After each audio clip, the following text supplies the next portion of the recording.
संध्या नाम की एक साधारण लड़की थी। वह पढ़ाई के साथ साथ घर का काम भी संभालती थी। एक दिन वह बाजार गई। वहां एक पुरानी एंटिक दुकान में उसे एक बेहद खूबसूरत गुड़िया दिखी। सफेद चेहरे वाली, बड़ी बड़ी आंखों वाली और लाल रंग की ड्रेस पहनी हुई।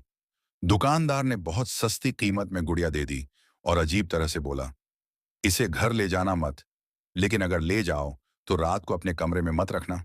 संध्या को उसकी बात पर हंसी आ गई। उसने सोचा, गुड़िया ही तो है, इसमें क्या डर है, और वह उसे अपने कमरे में ले आई। रात गहरी होते ही कमरे में अजीब सरसराहट होने लगी। खिड़की बंद थी, फिर भी पर्दे हिल रहे थे। संध्या बिस्तर पर करवटें बदल रही थी। तभी उसे लगा जैसे कोई उसे घूर रहा हो। उसने धीरे से आंखें खोली। गुड़िया अब अपनी जगह पर नहीं थी। वह सीधी बिस्तर के पास खड़ी थी।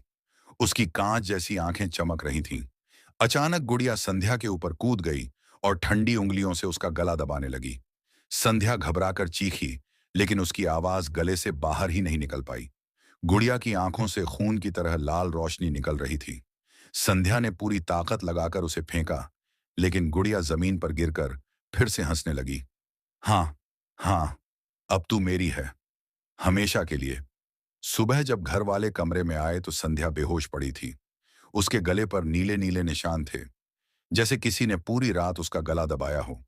बिस्तर के पास वही गुड़िया बैठी थी, मासूम चेहरे के साथ, जैसे कुछ हुआ ही न हो।